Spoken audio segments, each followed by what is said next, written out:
Hello again from my front porch.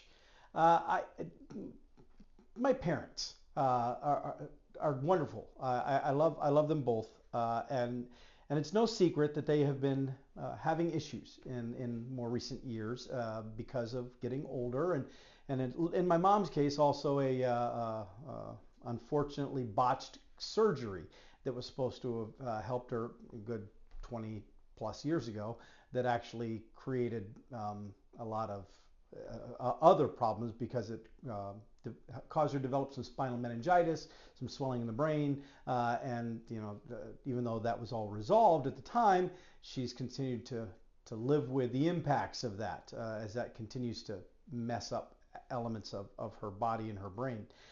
But in more recent time here, the last few weeks, there have been an increasing number of events that have dominated a lot of attention for myself and my siblings, and also have caused me to and my siblings to ask for prayers for, especially my mom, but for both of them. And even just in this last week, since last weekend to this weekend, I was in Carroll 3 times because of different things to be there for. And with all of this going on, not surprisingly, there are people who say, how are they doing? People that want to know, how is your mom doing? How's your dad doing? Is there anything I can do? What can I pray for? Are they in good spirits? Et cetera, et cetera, et cetera. All valid, legitimate questions.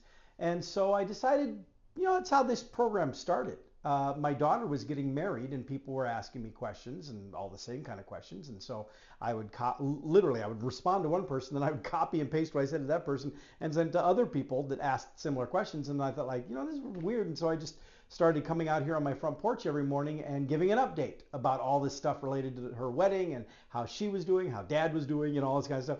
And that's where this began. And so I thought, it's time to do the same thing with my parents.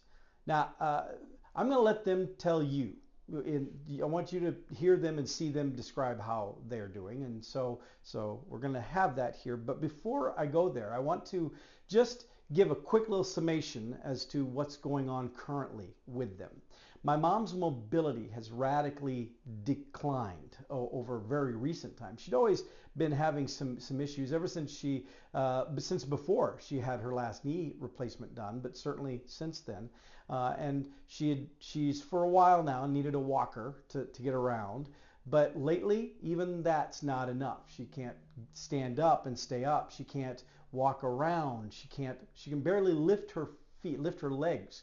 And even the upper body strength, which has always been a good thing for her, now she's not having that as much. Even doing small things, she can't control her extremity. She can't pick up the fork and scoop the food as effectively anymore. Now she also had a while back, but she had a stroke in her left eye that has pretty much made it blind. She can't really hardly see out of that eye now at all. And so she also, working one eye, that the depth perception, doesn't make anything easier for walking or doing stuff with her hands or anything like that. But all of these things have sort of come to a head or expanded here in the last few weeks as she has had an increasing number of times where she has fallen down at home. Now, her reaction was to call my brother Jerry, who lives there in Carroll with them, and he's a bigger fella, stout guy, and he can go help. My dad, unfortunately, cannot help her stand up, just does not have the body strength and the balance on his own to be able to lift her up in that way, and so he wasn't able to help her in that regard. And so the best he could do would be to call my brother to come. Well, her doctor had advised her to not do that, to instead start using her life alert button, the little I've fallen, can't get up button. She has one of those. And to start using that, let the EMTs come and help her so that it would then be an officially recorded incident. And in a very short period of time, about a week, a little more, she had to use that multiple times. And the EMTs came out multiple times. And the last time they came out, they said, okay, this is silly. You shouldn't be having this happen so much. So we're going to take you, and they took her to the ER. They took her into the ER. The ER kept her for a little while, and then they checked her into the hospital for observation and testing.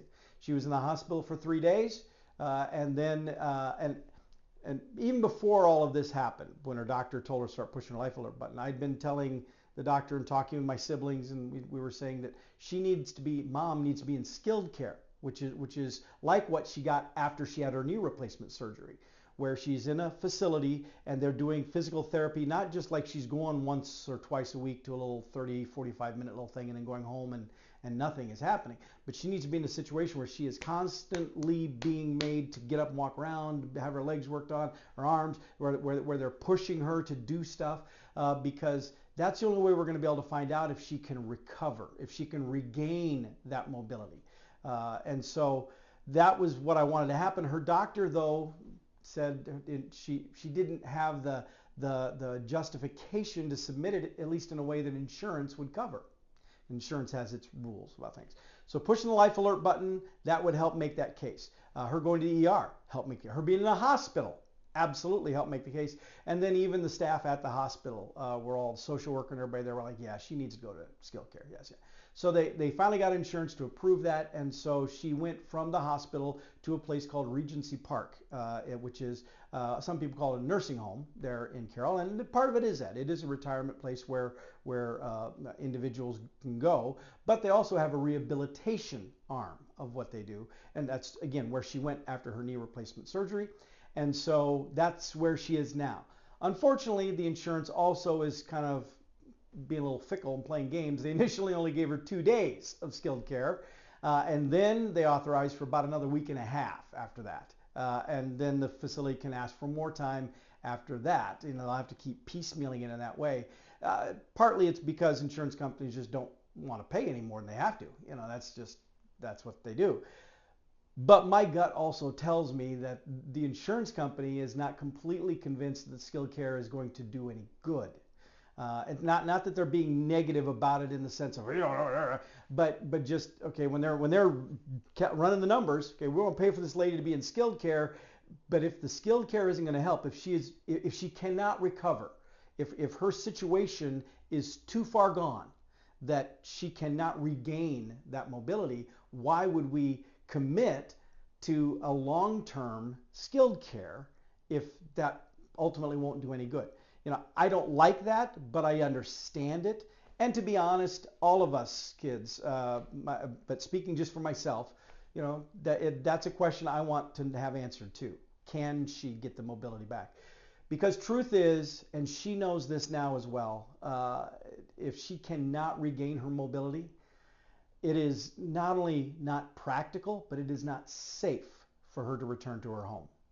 And that would just be heartbreaking for her and for everybody. So she's obviously committed to wanting to improve and get back on her feet, but her body has to make that choice. So that's where she's at. So first up, let's hear from my mom with this situation that she's in right now. All right, so here I am with my mom. Hi, Mom. Hi. Hi. We are here at the Regency Park Care Facility. Well, actually, Rehabilitation Center as well is what it's called.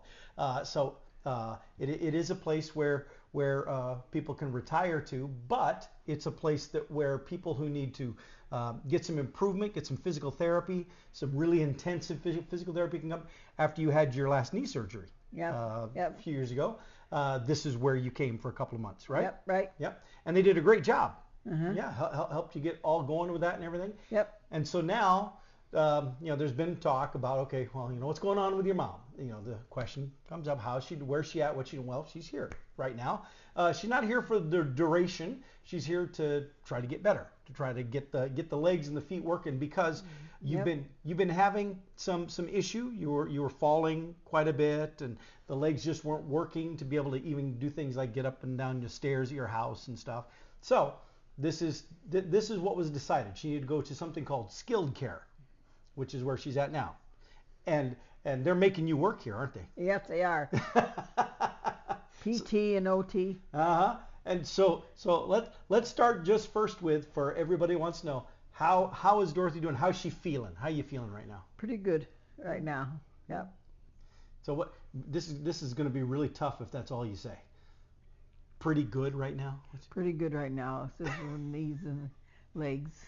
Yeah. So your spirit wants to fly, your legs say, nope, have a seat.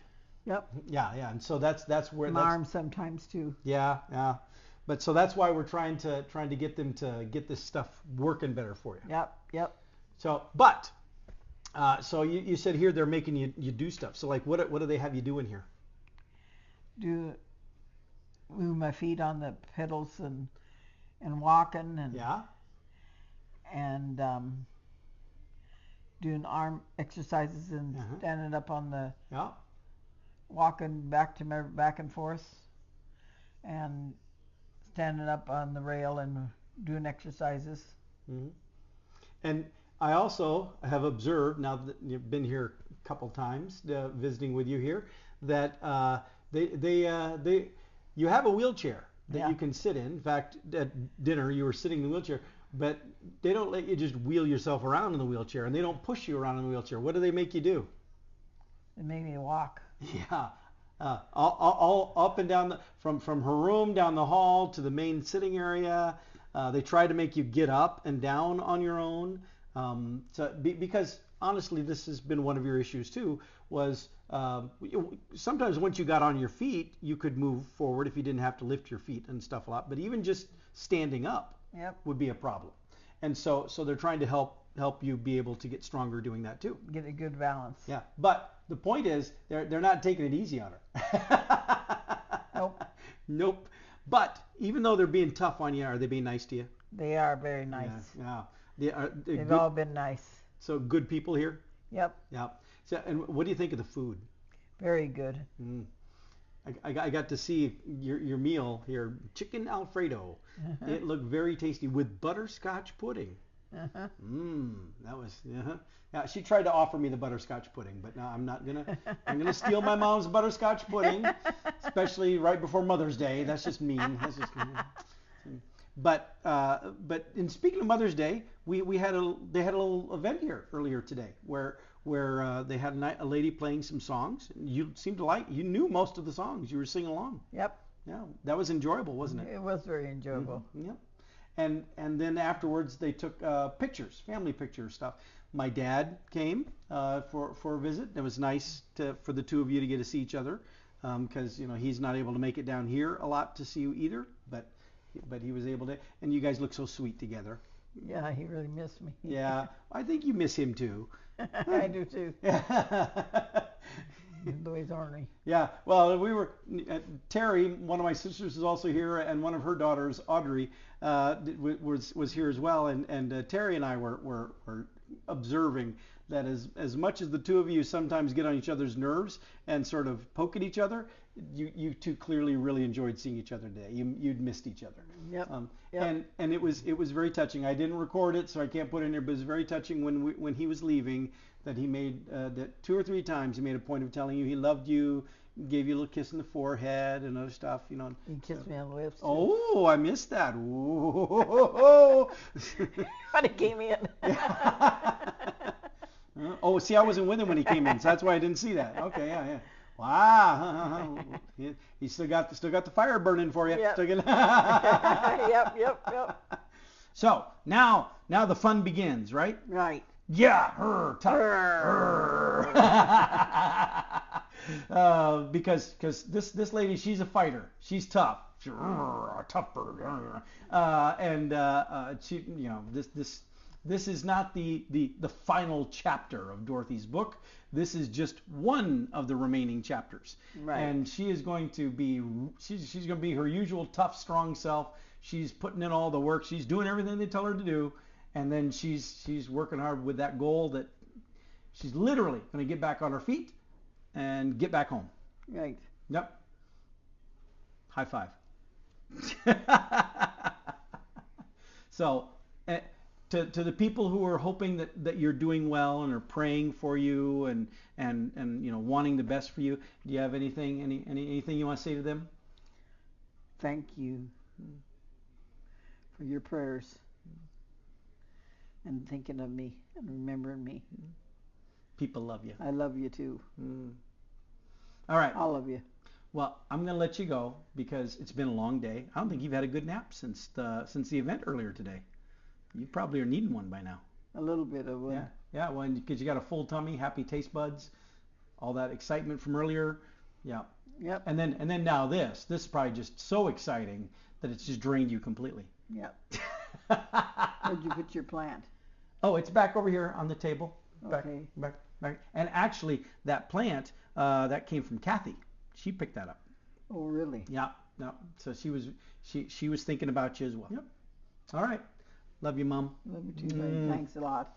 Hey, we're here for you. No matter where you are, we're there. Okay? Yep. Okay. Love you. Love you too. Okay, so see, there's my mom. She's sweet. Oh, she's just such a I mean, she is such a saintly. That's why I describe her to everybody. Is my mom is a certified saint, and in my book, she is the epitome of wonderful, kind, nice. Everybody loves her. Everybody adores her. She's only been at this facility for a few days, and already all the other residents, see her and smile out. The people that work there, the staff, they all just speak so highly of her and how wonderful she is. It's just an absolute great time for her, and so I'm hopeful that she will embrace that, not just for the physical therapy end of it, but the socialization as well, because I know she's been missing out on that. She hasn't been getting much of that hardly at all for the last couple of years. So I'm hopeful that all that pays off for her, that boosts her in many ways. But while my mom right now is the center of what's going on because of the things going on with her body, which again I attribute back to a lot of it to that failed surgery where they gave her the spinal meningitis all those years ago. But regardless, here we are. But she's not the only person impacted by this. Obviously, as siblings, the kids, we all are as well, but my dad too. Now, there are times when my mom and dad can seem to be a little abrasive with one another. They are at times a bit of an odd couple. Their personalities are nowhere near the same. And they say opposites attract. Well, maybe that's part of what happened with them. I don't know. But they got together, and and this year it was 58 years of marriage that they celebrated this year. And so that's a long time. And so even though that they sometimes mix like oil and water, they're very codependent. And so with my mom not at home, people have also expressed concern about how is my dad doing on his own, without her around. How's all that happening? And so let's hear from Dad. Let's just hear from him exactly, in his opinion, what's going on. Hello. Hi, I'm here with my dad. Hi, Dad. Nice to see you. Hi, son. Nice to see you once in a while too. Now, as I've shared, my mom is currently at the care facility where they're helping her with rehabilitating to try to get better on her feet, moving around more because it's been an issue for her. And during this time, she is not at home. Dad is home by himself. Well, him and his buddy Chester. Yeah. I jokingly before called them Felix and Oscar. But not really an odd couple. They're really a good couple together.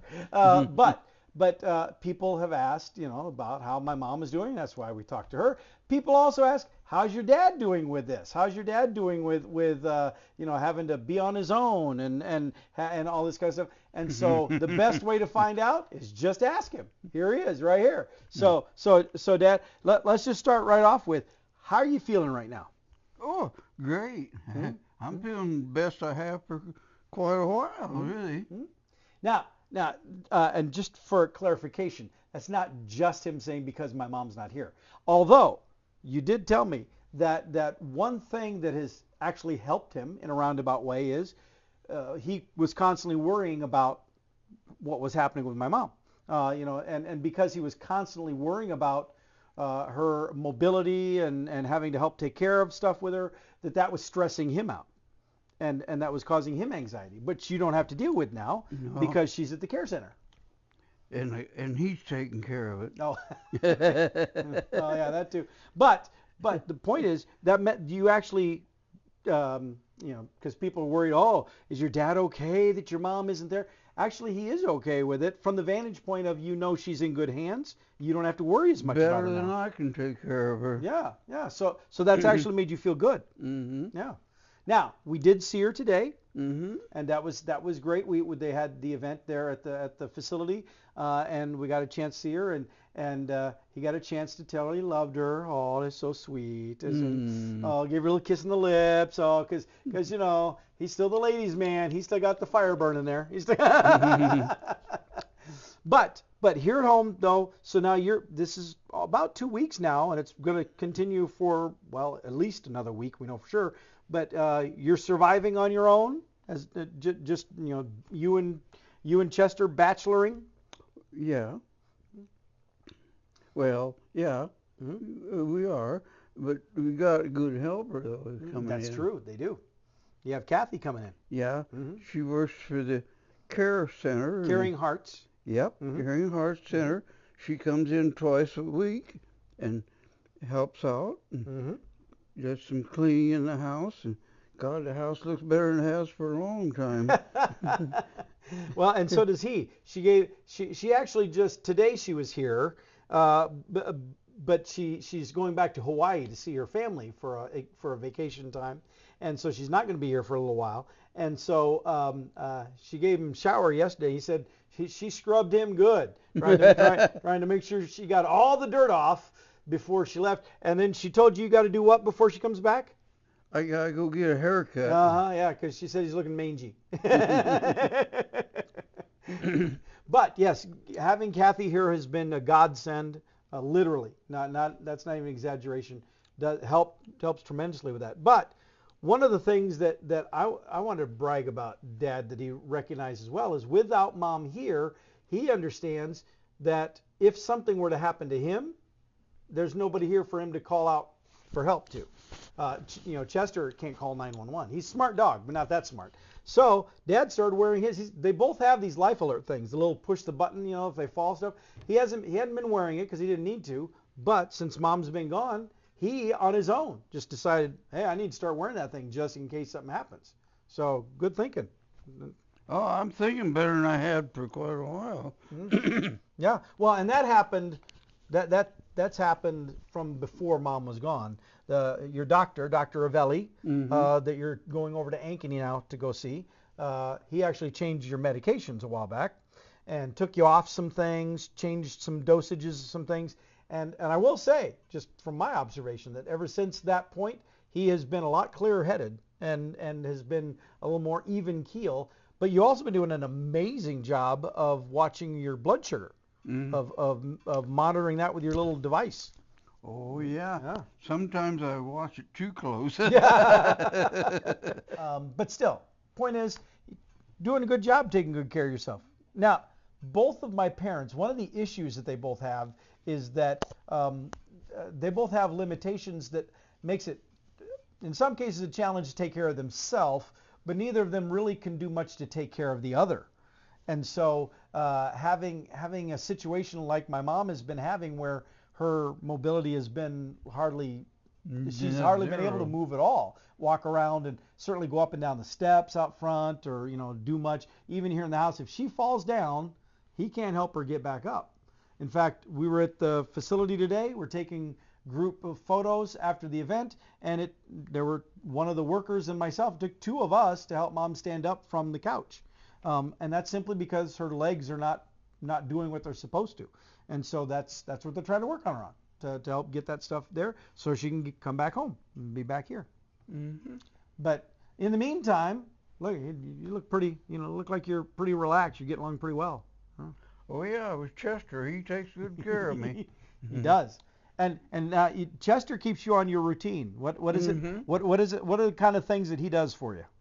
Well, he puts me to bed at about 10:30 at night, where I used to go to bed about 2 o'clock in the morning. And then he gets me up again about 2:30 in the morning, says, we need to go pee. Let me outside a little bit, and then I have to go, and then get back to bed. And, check my sugar level, of course, see where I'm at. Yeah. And if it's running okay, well, we just go back to bed. And it's for a couple hours, and about 4:30, why, up again. Yeah. And he says, come on, get up. Yep. And then we'll go back to, eat something and stuff like that, and then I'll go back to bed, and then I might not wake up till about 9:30 or 10 o'clock, But anyway, that's probably we pretty much have our breakfast and stuff like that. But then the day just goes on from that, okay. Yeah. But he's always right there, boy. Well, and somehow, I mean, and I know I've heard about this about animals, dogs especially, that they have this ability to sense when people have problems, but he's able to tell when your blood sugar is getting way too low, when you're getting weak, when you need to eat something, he's nudging you, and then he wants me to take a hold of his harness, and he'll say, take a hold. Coming up steps sometimes, I get like I start feeling a little oozy, he'll look back at me, and he's always staying right along the side of me. He'll look back at me, and if nothing else, he'll say, grab my tail. And he'll pull me up to help me right up the steps, got a big tail. Yeah, you can kind of see him. He's laying down there on the floor. But every time I try to get him on camera, he's camera shy. He'll be laying somewhere, and I'll set it up so that he's in it, and he'll notice, and he'll get up and move. And in fact, just a little bit ago, he was laying on the floor, sleeping, eyes closed, looked so adorable. And I got out my phone, and I got ready, and I lifted my phone to take the picture, and he hasn't moved his position at all, but his eyes were wide open, looking right at me. How do you do this? I don't know. Chester's quite a Chester. He is. He's a smart guy. But that smart dog's doing a great job of looking after you. Oh, he sure has. Yep. So that's what, so how is my dad doing with the situation with my mom right now? Well, honestly, initially you were worried about her, and then when they took her to the ER and she was in the hospital, Dad, of course, was understandably stressed. Well, what is this going to mean, and what's going to happen? Frankly, I felt the same way. None of us had answers. We didn't know what was going on, and so, but now that we've got some answers and we're moving forward with some planned stuff, you've become comfortable with being able to be self-sufficient, to take care of yourself as much as you need to, and I get by. Kathy gets the groceries. I go get some once in a while. There, little of them, and I've been doing a little putzing around the house and all your list of little projects. Yep. I can only work on about an hour or so, maybe a day or something, and then I better rest up a little bit because I'll be paying for it. But yesterday, what did you do yesterday? I mowed the yard. Yeah. One of the many things that my dad has done over the years is repair his lawnmowers. He loves the riding lawnmowers and working on them and finagling things and improving them. And he has his favorite riding lawnmower out in the garage. You said you went out. It hadn't been used since last year. What happened? It hadn't been used for 3 years. Oh, wow. 3 years. And what happened when you went out and started up? It started right up. Just like that. Because it was so well built and so well put together and taken care of. So, I just got on it, opened up the garage doors, and backed the thing right out and mowed the yard. And done a great job on the yard, and it worked just fine. And the good thing about the riding mower is it didn't wear you out too badly. But you had a great time getting out there to do that. It was a nice, beautiful day, fresh air, and you felt very accomplished and fulfilled because you got it all mowed. Yep. And then the flip side of that is this morning you said you took Chester out back on the patio, hooked him up to his chain so he could be outside. This beautiful day again, so you sat in the chair out there and fell asleep. And they probably slept out there for a good couple hours before Kathy showed up and woke them up. Yeah, she come clean the house and come out there. But you're doing okay. That's the main thing. That because I can tell people, oh, my dad's doing fine, he's doing great. But see, I wanted you to hear from him. I want you to see him. See, he's doing good. You're doing good. Well, I'm glad. Yeah. But I feel like I'm doing pretty good. Yep. And so the plan now is my mom is still there, and for as long as they're able to keep her there and keep working with her. And in the meantime, that's a good place for her. It is. You used to work there. Yeah. But it's improved from when you were there. Oh yeah, but that was several years ago. That was back about 1985, I suppose, somewhere in there. A while back, yeah. But anyway, the place has changed a lot too. It's improved a lot. And you were reading some of their information that you brought home about their rehabilitation services and all that they do. And as you heard, she's got nothing but positive things to say about them. So it's a good place for her to be. Yeah, they've changed a lot in there. Remodeled the inside of that place, and well, it's a nice place now. And she says she's happy in there. Yeah. And I think she's getting along well with her fellow residents there. And I'm okay. I'm happy here. Yeah. Well, we'll just keep that up. All right. So that's it. That's what we're going to talk about today. That's it. So. Okay. Anything else? Now, there are the people who are asking about you, the people who've expressed concern, people who've been praying for you and praying for Mom. Anything you want to say to those people? Thank you all. The good Lord has been good. I think He's been good, and He's been blessing me lately. And well, He probably has all my life. I was just too dumb to realize it, too ornery to realize it. But He's been darn good to me. I'll tell you that. And I tell you, I'm beginning to I've got to where I appreciate life, I guess. So that's good, because we appreciate your life too. All right. Well, I love you, Dad. Thank you for taking time to chat and share about what's going on with you. Well, you know what? I sort of love you too. Yeah. I'll take it. All right. Bye-bye. Bye, everybody. See you next time. All right. So there's my dad. You get to hear how he's doing. He's actually pretty chill about what's happening now. When Mom first was taken to the ER, and he actually went to the ER, he drove up there and spent time with her in the ER when that happened. But then when they checked her into the hospital and the other things have unfolded since, he stressed, he worried about what this was going to mean for her, what this is going to mean for him, what this would mean for their home, what this would mean for a lot of things. He's good at worrying. It's one of his superpowers. But he's moved beyond that, and he understands now that, as you heard him say, she is in good hands, and he actually feels less worried because of where she's at now, because he knows they are taking good care of her in ways that he could not. No matter how much he wanted to, he cannot do the things that they are doing for her now. And he's happy about that. That's a good thing. And so I think that's helped lift his spirits some. Now, he does get a little melancholy. He does get a little lonely. Now, it's funny is he's a bit of a hermit. He doesn't like going out and socializing with people. He doesn't like hanging around with other people. But Mom has always been there. And so he always had another human being to talk to.